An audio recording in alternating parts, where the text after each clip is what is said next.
I can't think of a better place to start, but at one point in our phone conversation, you talked about how you talk about Mr. Mulroney a lot. Yeah. You joked that you talk about him a lot. Yeah. You're proud of Yeah. being Brian Mulroney's friend. Right. Very proud. Why is that? Because it's the type of guy he was. You know, Brian was, you know, I don't know. I think it all happened in the library where we met. He liked books. I liked books. And you could see him right from the start. If there was anybody he could help, like an elderly person came into the library and there wasn't a seat, and Brian was sitting down, he'd be right up to give the seat to that person. If it was a youngster that was having trouble with getting a book or something, Brian was always there to help somebody. And that's the thing I got from him right at the very start, is that he was always helpful. And plus the fact is that he was one of these kids that, you know, when you're the age of 6, 7, 8, a lot of times you're a little, I say silly, but Brian used to always be, he could be silly, but he was more serious than silly, okay?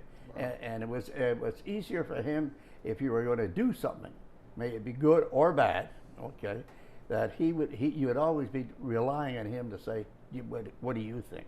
What do you think? Oh, what would Brian do?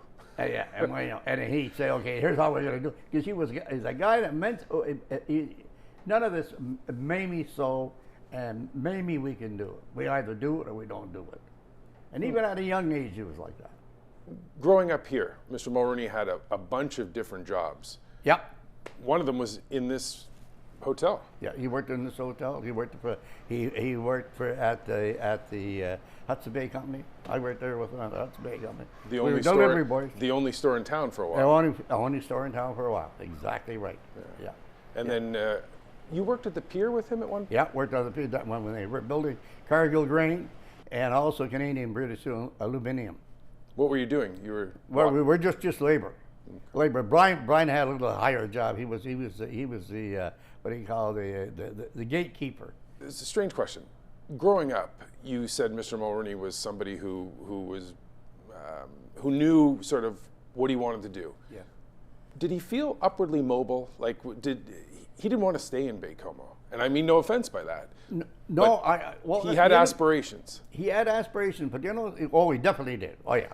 He always tries to say he did. Okay, but many a time you'd be in a group and he'd say, we'd be talking. Like, I mean, even though we hung around more English with English, okay, we also mixed with the French for parties. And as you got into that age, let's say between 12 and 16 years of age, this is when Brian used to say, geez, you know something, I like politics. I like politics. Come on, Mulroney, for God's sake, a bunch of crooked lawyers, you know.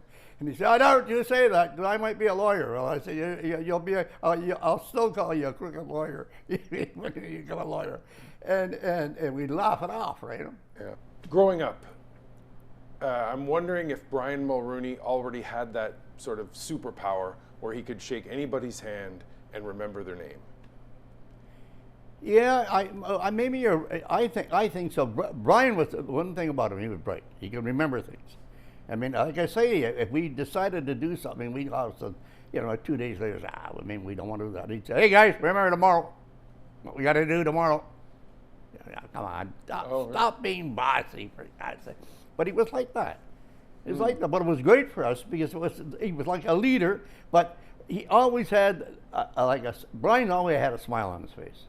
Brian, it's true. He walked around with a smile. Always walked around with a smile. I was a happy kid. Always a happy guy. I mean, I don't ever remember seeing. I mean, maybe he get in a odd fight once in a while, like we all did, eh? But no, he always had a smile on his face. He could always say hello to people. And that was the biggest thing. I mean, I remember the elder people saying that. Isn't he a nice young fella? You had a lot of phone conversations with Mr. Mulroney. Yeah. Over decades and decades. Yeah. How much are you going to miss that voice? Oh. Terrible. It's tough. It was a pretty unique voice, too. Yep. Yep. The thing is every time you phone him, it didn't matter where he was. It doesn't matter who he was with. he'd pick up that telephone, and he has always had that. You almost, I could see him because it's his voice, and you could see the laughter. How are you doing, Walt? How's everything?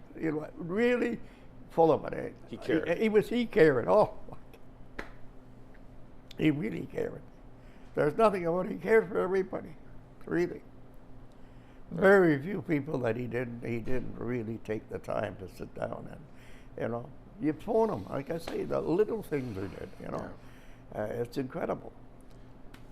Thank you for sharing your stories with us.